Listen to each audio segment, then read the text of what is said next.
Hello students, welcome.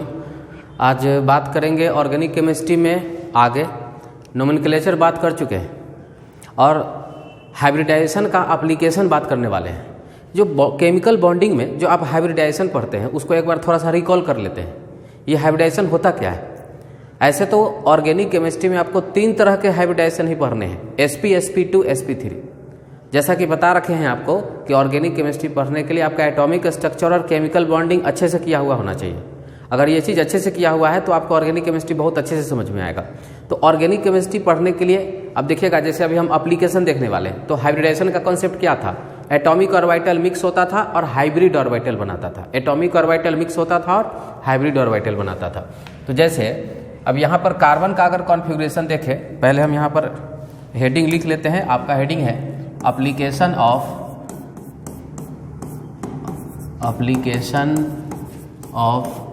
Hybridisation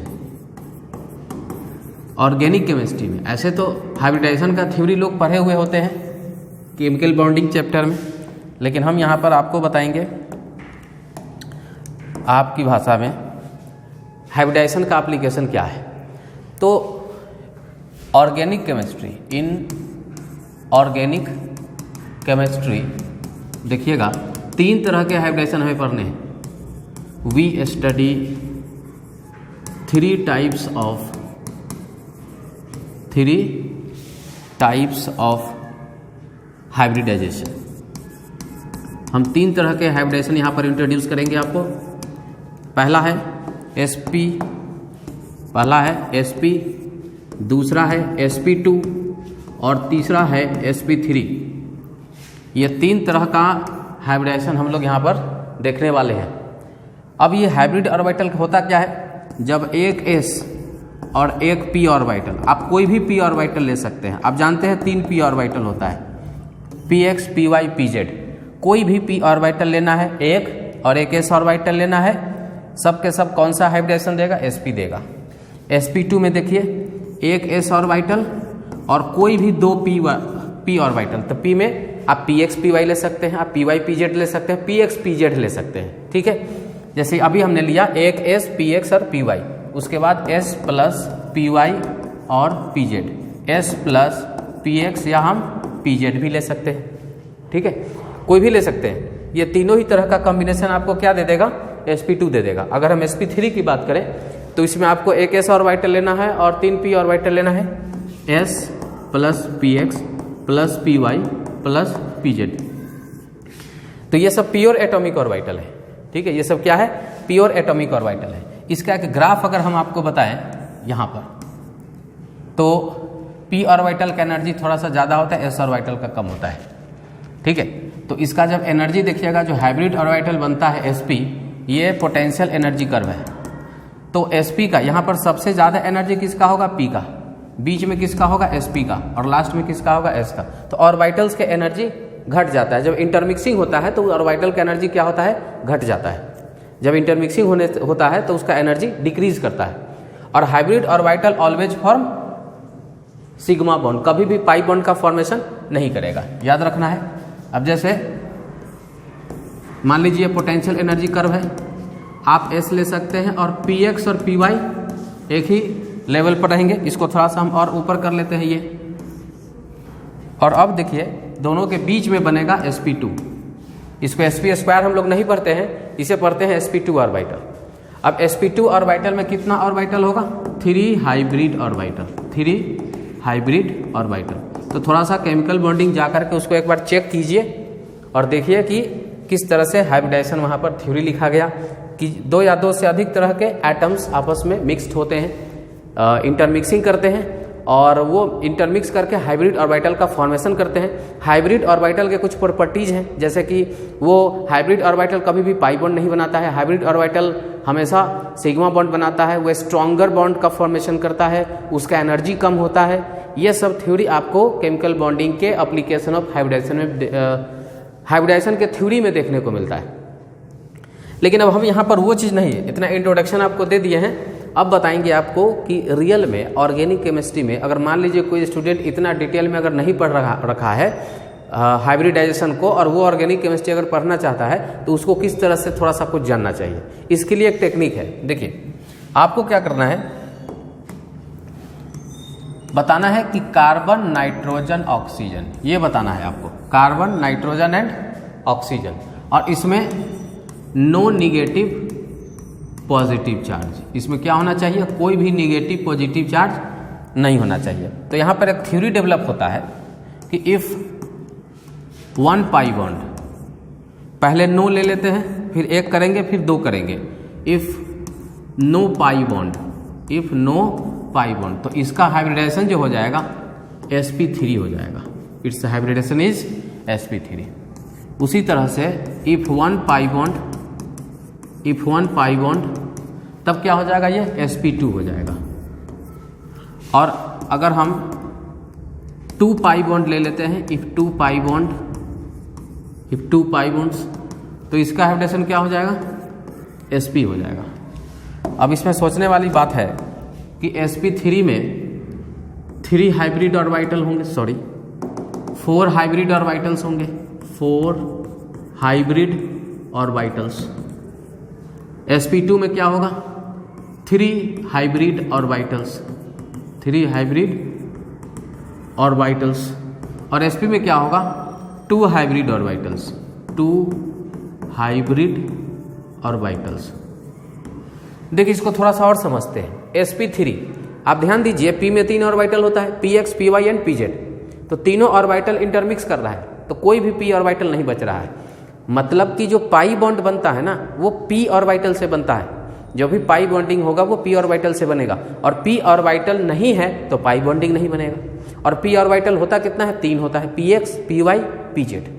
3 p orbital होता है, px जो x एक्सिस पर है, py जो y एक्सिस पर है, और pz जो z एक्सिस पर है। तो px, py, pz 3 p orbital होते हैं, तीनों एक दूसरे के 90 डिग्री पर होते हैं, जैसे x एक्सिस, y एक्सिस और z एक्सिस होता है। तो या अगर तीनों p ऑर्बिटल यहाँ पर है, जैसे p3 लिखा हुआ है, तो इसमें कोई भी p ऑर्बिटल नहीं है। अब कोई भी p ऑर्बिटल जब नहीं होगा तो उसमें पाई बॉन्ड बनेगा ही नहीं, तो sp3 में कोई भी पाई बॉन्ड नहीं बनेगा। sp2, अब जरा सोचिए, sp2 मतलब कि 1 s और 2 p, आपने 2 p को खर्च किया है इंटरमिक्स कराने में, तो मान लीजिए px py किए होंगे, लेकिन 1 p बच गया होगा, वही 1 p क्या करेगा, पाई बॉन्ड का फॉर्मेशन करेगा। तो sp2 में इसीलिए 1 पाई, 1 p बचा तो 1 पाई बनाएगा। अगर हम sp हाइब्रिडेशन पर फोकस करते हैं तो sp में क्या होगा, 1 p यूज कर रहे हैं, इसका मतलब 2 p बच रहा है। अब 2 p बच रहा है तो ये लेटरल ओवरलैपिंग 2 करेगा और 2 पाई बॉन्ड का फॉर्मेशन होगा। तो sp में 1 p इंटरमिक्सिंग में जा रहा है, 2 p ऑर्बिटल बच जा रहा है, तो दोनों p ऑर्बिटल क्या बना लेता है, पाई बॉन्ड बना लेते हैं, मतलब 2 पाई बॉन्ड बनाते हैं। तो sp में इसीलिए लिखा गया 2 पाई बॉन्ड होता है। sp2 में क्या होता है, 1 पाई होता है, और sp3 में क्या होता है, कोई भी पाई बॉन्ड नहीं होता है। अब कुछ एग्जांपल्स कर लेते हैं। इतना ही थ्योरी आपको ध्यान में रखना है। इतना थ्योरी अगर आपको ध्यान में आप रख रहे हैं तो हाइब्रिडेशन का जो क्वेश्चन है वो आप बना सकते हैं। देखिए, अभी क्वेश्चन लिख रहे हैं, जैसे assign types of hybridisation, types of hybridisation, जहां इंडिकेट करेंगे वहां पर आपको बताना है। जैसे CH4, CH2 double bond CH2, HC triple bond CH, NH3, H2O, CH2 double bond O, CH3 CH double bond O। अब हमको कहाँ कहाँ दिखाना है ये आपको बता देते हैं।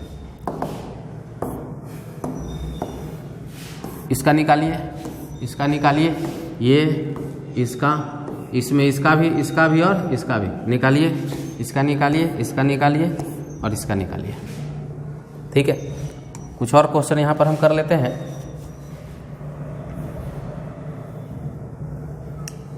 जैसे तब तक आप लोग क्वेश्चन बना सकते हैं।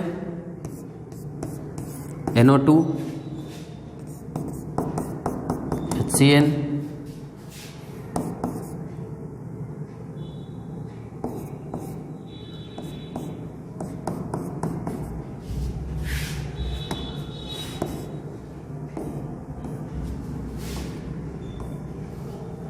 चलिए शुरू करें बनाना।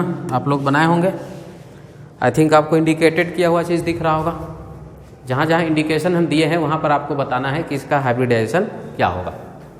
चलिए शुरू करें। इस कार्बन पर कोई पाई बॉन्ड नहीं है तो ये क्या हो जाएगा, sp3, इट इज sp3। ठीक है, अब देखिए यहाँ पर इस कार्बन के पास डबल बॉन्ड है, तो डबल बॉन्ड में क्या होता है, नीचे वाला सिग्मा होता है, ऊपर वाला पाई होता है। तो एक पाई है तो क्या हो जाएगा, sp2। याद कर लीजिएगा, इसमें बीच वाला सिग्मा बॉन्ड, ऊपर और नीचे पाई बॉन्ड, तो 2 पाई बॉन्ड है। तो 2 पाई बॉन्ड है तो क्या हो जाएगा, sp। यहाँ देखिए नाइट्रोजन का क्या हो जाएगा, sp3। ऑक्सीजन में देखिए डबल बॉन्ड है तो 1 पाई बॉन्ड हो जाएगा, तो ये हो जाएगा sp2। इसमें देखिए ये पाई बॉन्ड इस कार्बन से भी लगा हुआ है ना, अगर बीच में कोई पाई है तो इस ऑक्सीजन का भी और कार्बन का भी है, इससे भी 1 पाई बॉन्ड है, ये भी क्या हो जाएगा, sp2। इसमें कोई भी पाई बॉन्ड नहीं है, आप देख सकते हैं, ये क्या हो जाएगा, sp3। इसमें 1 पाई बॉन्ड दिख रहा है, डबल बॉन्ड है तो उसमें 1 पाई है, इसलिए इस पर क्या हो जाएगा, sp2।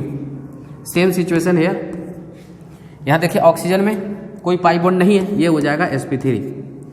NO2, अब ये चीज़ काफ़ी लोगों को दिक्कत करता है, आप स्ट्रक्चर बना लीजिए, N double bond O coordinate bond O। 1 pi bond दिख जाएगा ना आपको, तो इसको आप क्या बोल दीजिएगा, sp2। यहाँ देखिए कार्बन पर नाइट्रोजन में 1 पाई दिख रहा है ना आपको, इसलिए क्या हो जाएगा, sp2 हो जाएगा। इसमें देखिए ये हो जाएगा sp और ये हो जाएगा sp।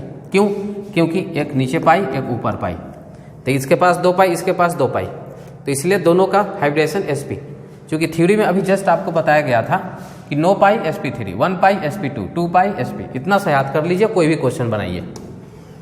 अब यहाँ देखिए कार्बन में डबल बॉन्ड है, 1 पाई बॉन्ड है, तो ये क्या हो जाएगा, sp2, और इसमें भी 1 पाई बॉन्ड है तो sp2। तो इस तरह से हम लोग बहुत आसानी से किसी भी ऑर्गेनिक मॉलिक्यूल का क्या निकाल सकते हैं, हाइब्रिडाइजेशन निकाल सकते हैं। ठीक है, बस एक टेक्निक याद रखिएगा। और ऑर्गेनिक केमिस्ट्री में आपको जो ऐसे तो हाइब्रिडेशन और भी होते हैं, sp3d, sp3d2, sp3d3, उतना का काम नहीं है। ऑर्गेनिक में कार्बन होता है और कार्बन में बस 3 तरह के ही कार्बन, नाइट्रोजन, ऑक्सीजन होते हैं, और इसमें 3 तरह का ही हाइब्रिडेशन पॉसिबल हो सकते हैं, sp, sp2 नहीं तो sp3। तो उसको लेकर के बस यही सब मॉलिक्यूल आपको देखने को मिलता है। अगर मान लीजिए कोई बड़ा सा मॉलिक्यूल दे दे, जैसे यहाँ पर हम लिख रहे हैं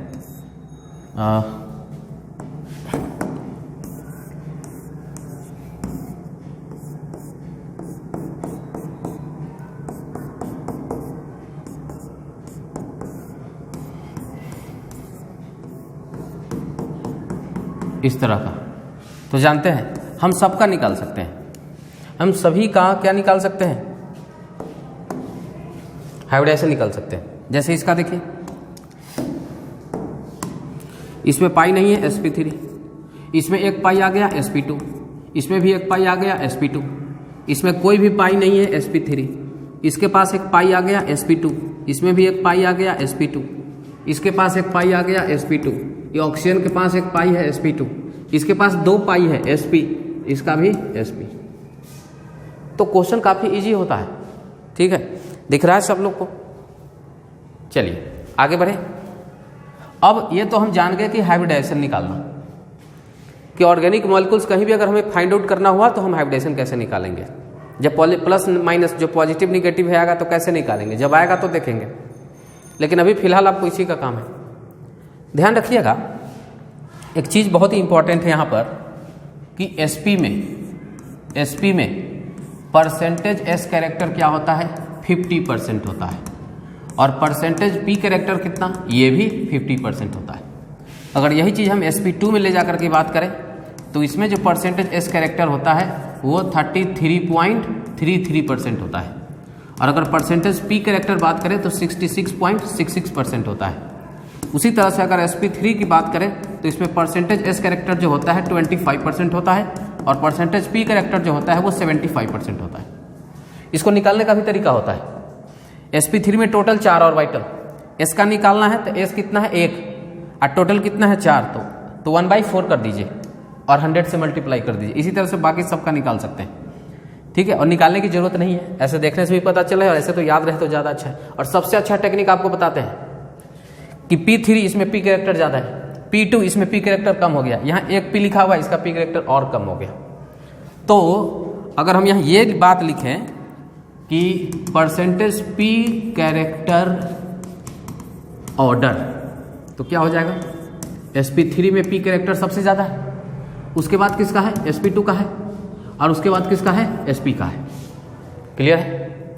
उसी तरह से अगर हम परसेंटेज एस कैरेक्टर लिखना चाहें, परसेंटेज एस कैरेक्टर, तो क्या लिखेंगे, sp का सबसे ज़्यादा क्योंकि 50% है, उसके बाद किसका होगा, sp2 का होगा, उसके बाद किसका होगा, sp3 का। सबसे कम एस कैरेक्टर sp3 में है क्योंकि उसमें p कैरेक्टर सबसे ज़्यादा है। तो आप याद रखिए कि p कैरेक्टर का ऑर्डर ये होता है और s कैरेक्टर का ऑर्डर ये होता है। क्या होता है s कैरेक्टर और p कैरेक्टर का ऑर्डर जानने से, तो अब बताएंगे आपको कि जो बॉन्ड लेंथ होता है, कहीं भी अगर मेजरमेंट करना पड़े बॉन्ड लेंथ का, तो bond length directly proportional to p character होता है।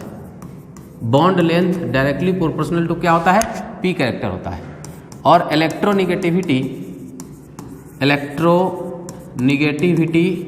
Directly proportional to s character होता है।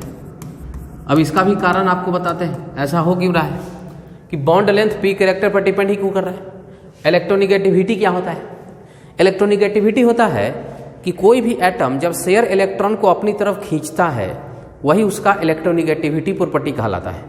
जैसे हाइड्रोजन और फ्लोरीन, ठीक है, समझिएगा, हाइड्रोजन और फ्लोरीन, इसमें 2 इलेक्ट्रॉन शेयर हुआ है, कोवैलेंट बॉन्ड है, तो जो शेयर इलेक्ट्रॉन है ज़्यादातर फ्लोरीन की तरफ देखा जाएगा क्योंकि फ्लोरीन शेयर इलेक्ट्रॉन को अपनी तरफ ज़्यादा खींच के रखता है। इसी गुण को हम क्या कहते हैं, इलेक्ट्रोनिगेटिविटी कहते हैं। तो फ्लोरीन का इलेक्ट्रोनिगेटिविटी क्या हो जाएगा, सबसे ज़्यादा हो जाएगा। चलिए, तो ये कैसे पता चलेगा, इलेक्ट्रोनिगेटिविटी इलेक्ट्रॉन खींचने की क्षमता एस कैरेक्टर पर निर्भर करेगा। क्यों, एस जो होता है ना स्फेरिकल होता है और वो न्यूक्लियस के करीब होता है, और पी जो होता है ना वो डम्बेल होता है और डम्बेल न्यूक्लियस से दूर होता है। तो आप न्यूक्लियस से जितना ज़्यादा दूर जाइएगा, न्यूक्लियस से जितना ज़्यादा दूर जाइएगा उतना अट्रैक्शन कम होगा। तो पी कैरेक्टर में इलेक्ट्रॉन्स न्यूक्लियस से दूर चले जाते हैं तो उस पर उसका आकर्षण अट्रैक्शन कम हो जाता है, इलेक्ट्रोनिगेटिविटी कम हो जाता है। लेकिन एस कैरेक्टर में क्या होता है, वो गोल होता है ना, स्फेरिकल होता है, वो न्यूक्लियस के चारों तरफ होता है ऐसे सिमेट्रिकल, तो वो न्यूक्लियस के नज़दीक पड़ता है, इसलिए वो इलेक्ट्रॉन को ईजिली खींचता है, इसका इलेक्ट्रोनिगेटिविटी ज़्यादा होता है। तो पी कैरेक्टर होने से बॉन्ड लेंथ बढ़ता है और एस कैरेक्टर होने से इलेक्ट्रोनिगेटिविटी बढ़ता है। पी कैरेक्टर होने से लेंथ बढ़ता है, बॉन्ड का लेंथ बढ़ता है। तो याद रखिएगा, अगर बॉन्ड लेंथ ऑर्डर हम अगर हाइब्रिडाइजेशन वाइज अगर लिखना चाहें, चलिए बॉन्ड लेंथ ऑर्डर अगर हम लिखना चाहें, बॉन्ड लेंथ ऑर्डर कैसे लिखेंगे, पी कैरेक्टर किस में सबसे ज़्यादा था, sp3 में, तो sp3 में सबसे ज़्यादा आएगा, उसके बाद sp2 में आएगा और उसके बाद sp में आएगा। उसी तरह से अगर हम इलेक्ट्रोनिगेटिविटी ऑर्डर बात करें, इलेक्ट्रोनिगेटिविटी ऑर्डर, तो ठीक इसका उल्टा होगा, sp का इलेक्ट्रोनिगेटिविटी सबसे ज़्यादा होगा, उसके बाद sp2 होगा और उसके बाद sp3 हो जाएगा। ठीक है, तो इसी दोनों कंसेप्ट का काम आपको application of hybridisation in organic chemistry में पड़ता है। इस पर क्या सवाल हो सकता है, पहले हम बॉन्ड लेंथ पर आपको सवाल बताते हैं। ऑर्गेनिक केमिस्ट्री में बहुत ही इंपॉर्टेंट कॉन्सेप्ट है, ध्यान से देखेंगे आप लोग। जैसे CH3 और यहां पर एक H है,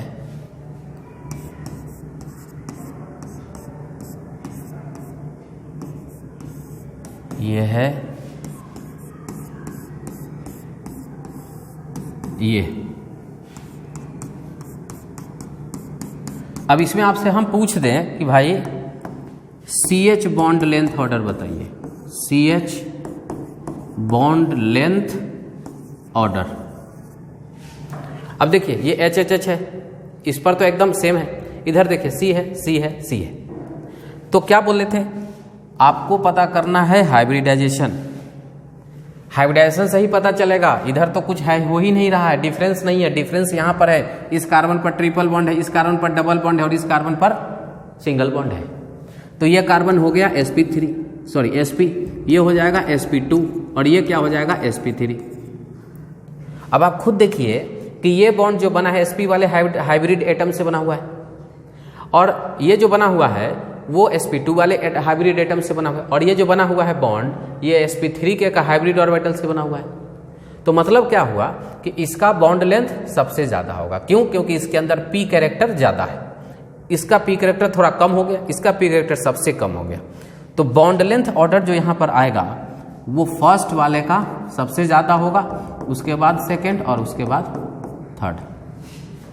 थर्ड का बॉन्ड ऑर्डर सबसे कम हो गया। और ये चीज़ आप बॉन्डिंग में पढ़ चुके होंगे कि हमारा हाइब्रिड ऑर्बिटल का जो स्ट्रक्चर होता है ऐसा होता है, एक लोब बड़ा होता है और एक लोब छोटा होता है। ठीक है, तो कुछ और क्वेश्चन कर लेते हैं। जैसे क्वेश्चन अगर ऐसा हो कि हम ले लेते हैं CH3 CH2 CH2 CH3, इसको हम A मान लेते हैं और इसको B मान लेते हैं, और इसमें कुछ और सवाल लिख देते हैं। CH2 double bond CH single bond CH double bond CH2।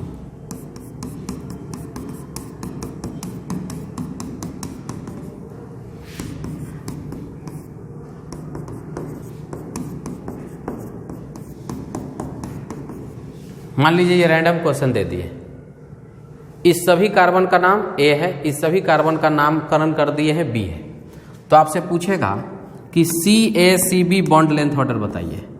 CA-CB bond length order,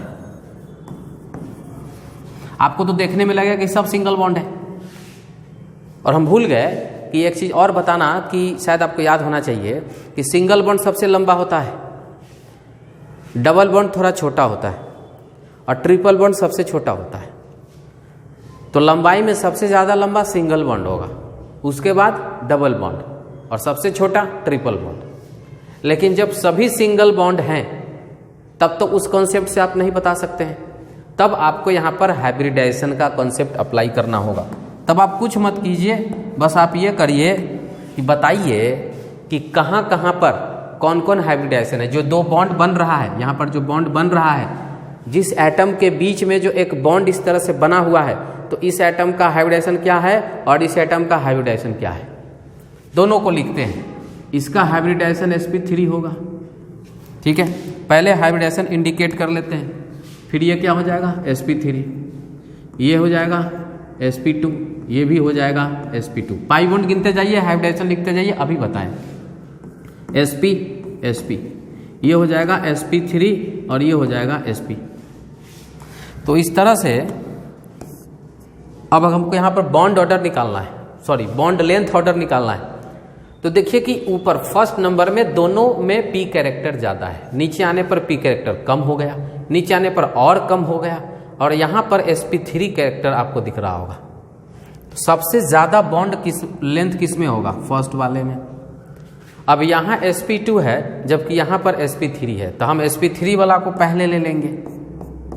ठीक है, sp3 आ गया ना यहाँ पर, तो sp3 वाला को हमको पहले लेना है। फिर आपका सवाल उठेगा लेकिन यहाँ तो दोनों sp2 है, तो वहाँ sp2 ना है लेकिन यहाँ sp3 है, p कैरेक्टर उससे ज़्यादा वाला है, इसलिए इसको आपको रखना होगा पहले। अब देखिए sp2 और sp में तो बस सिंपल सा है कि 2 हो जाएगा आगे और 3 हो जाएगा पीछे।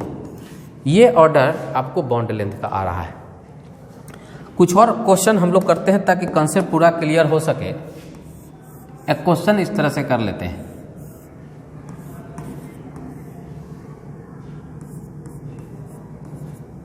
ये है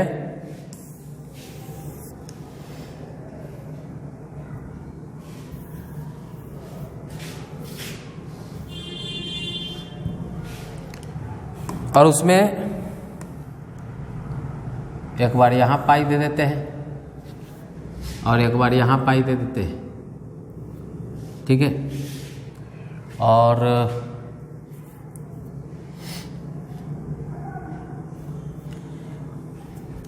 क्वेश्चन कुछ ऐसा कर ले, इसको L1 नाम देते हैं और इसको L2 नाम देते हैं, और आपको बताना है कि L1 L2 bond length order. ठीक है, L1 L2 bond length order, सोच के बताना है। बता दिए, बना लिए। अब हम देखते हैं, यहाँ देखिए जो हाइब्रिडाइजेशन है, ये बॉन्ड चाहिए हमको चाहिए ये वाला बॉन्ड। हमको कौन सा बॉन्ड का इन्फॉर्मेशन चाहिए? ये वाला बॉन्ड का। तो यहाँ पर ये sp2 है और यहाँ पर ये क्या है? sp3 है।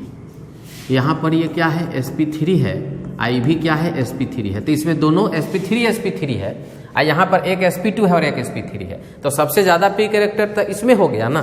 तो इसीलिए जो बॉन्ड लेंथ ऑर्डर होगा वो L2 का सबसे ज़्यादा हो जाएगा, क्योंकि दोनों ही p कैरेक्टर उसमें ज़्यादा है। L2 greater than L1। ठीक है, ऐसे ही हम बहुत सारा क्वेश्चन इस पर बेस्ड होता है जिस पर हम चर्चा कर सकते हैं।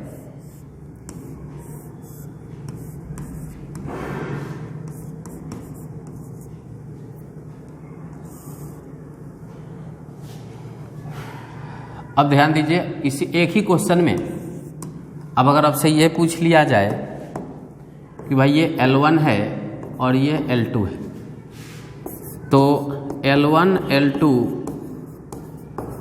बॉन्ड लेंथ ऑर्डर, और आपको ऑप्शन दे दिया जाए L1 equal to L2, L1 greater than L2 और C option L1 less than L2। तो सभी लोग सोच के बताइए क्या होगा इसका ऑर्डर। हो गया? देखिए इसमें यहां पर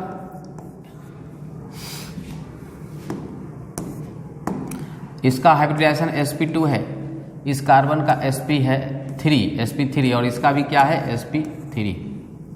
अब आप ध्यान दीजिए कि L1 जो बना है वो sp2 कार्बन और sp3 ऑक्सीजन से मिलकर के बना हुआ है, जबकि L2 जो बना है वो sp3 और sp3 से मिलकर के बना हुआ है।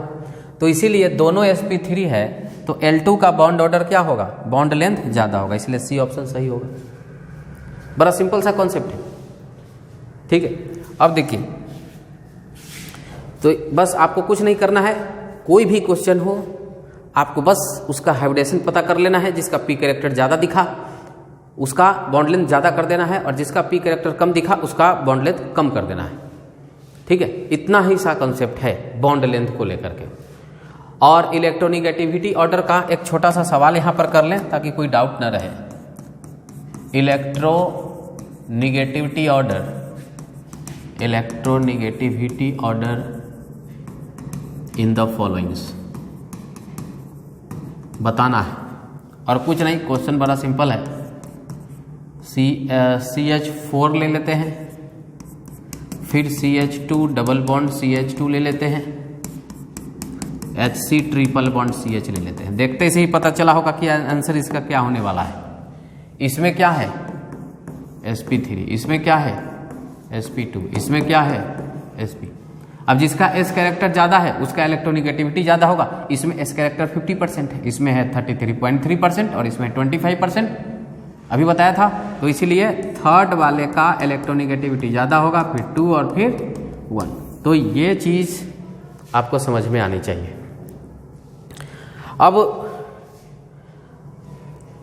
बात करते हैं कि हाइब्रिडाइजेशन से इलेक्ट्रोनिगेटिविटी का पता चलता है, हाइब्रिडाइजेशन से जो बॉन्ड लेंथ है उसका पता चलता है, हाइब्रिडाइजेशन से एक और चीज़ का पता चलता है और वो है प्लेनरिटी। तो चलिए उस पॉइंट को भी हम इसमें कवर कर लेते हैं। प्लेनरिटी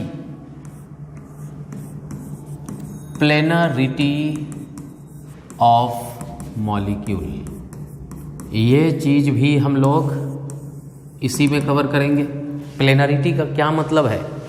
एक प्लेन, जैसे हम दोनों हाथ को देखिए, ये हाथ इस हाथ के प्लेन में है, लेकिन हम इसको ऐसे कर देते हैं। अब बोलेंगे ये हाथ और इस हाथ का प्लेन क्या हो गया? अलग अलग हो गया। ये एक दूसरे के प्लेन में नहीं है, ये एक दूसरे के को प्लेनर नहीं है, ये दोनों प्लेनर है। They are planar to each other, but they are not planar to each other. It is also called they are non planar, they are not coplanar. तो भाषा समझिएगा। अब हाइब्रिडाइजेशन से इस चीज को कैसे निकालते हैं? ये भी बहुत आसान है। हाइब्रिडाइजेशन से इस चीज़ को निकालते हैं। sp3 का ज्योमेट्री और शेप आपको याद है। sp3 का उसका टेट्राहेड्रल होता है जो कभी भी प्लेन में नहीं होता है, ठीक है, 109 डिग्री 28 मिनट पर होता है। और sp2 जो होता है प्लेनर होता है, ट्राइगोनल प्लेनर होता है। sp जो होता है लीनियर होता है, ये एक प्लेन में हो जाएगा। तो इस सब को कंसेप्ट को ध्यान में रखते हुए अब इस चीज़ को क्लियर करते हैं। थ्योरी हम पहले बता देते हैं और लिख भी देते हैं, ध्यान से देखिएगा। If molecule has sp3 hybridization, if molecule has sp3 hybridization, then it is non-planar। तो क्या है ये? non-planar है। if molecule has sp2 hybridization, molecule has sp2 hybridization, then it is planar। sp3 तो नॉन प्लेनर, sp2 तो planar. लेकिन अब सवाल करिएगा कि अगर दोनों होगा तब, दोनों होगा तो पूरा ओवरऑल मॉलिक्यूल नॉन प्लेनर होगा। एक भी एटम अगर sp3 आ जाए तो पूरा मॉलिक्यूल नॉन प्लेनर होगा। और इसका मतलब कि उसमें जहाँ जहाँ sp2 होगा ना, वो वाला पार्ट प्लेनर होगा। जहाँ जहाँ sp और sp2 है वो वाला क्या होगा? प्लेनर होगा।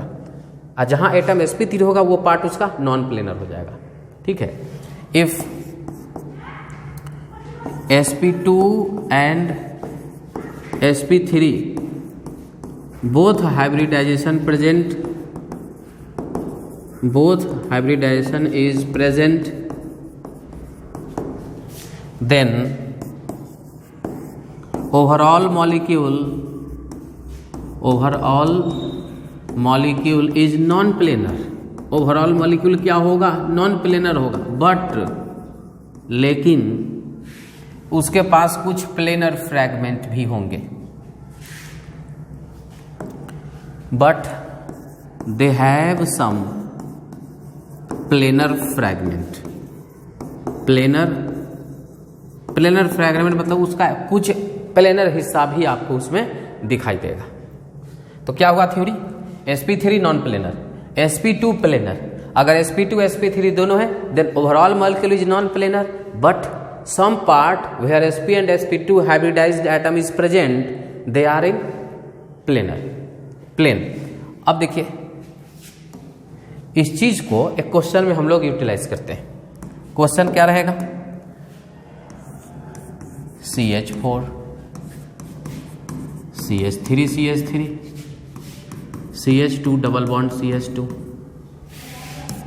HC triple bond CH CH2 double bond O CH3 CH double bond O।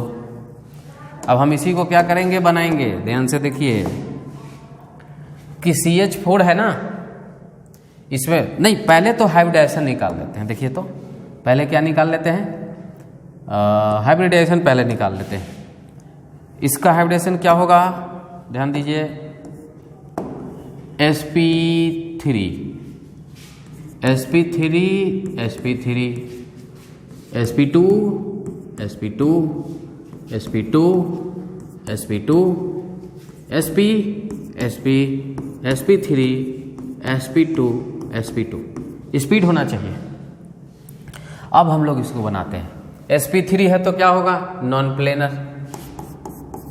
Non planar यहां भी क्या हो जाएगा? Non planar. चलिए यहां पर देखिए तो, यहां पर दोनों sp2 है मतलब कि प्लेनर। अभी बताया है इसमें दोनों sp2 है तो क्या हो जाएगा? प्लेनर। अब यहां देखिए ये sp है, sp भी प्लेनर होता है, ये भी क्या हो जाएगा? प्लेनर।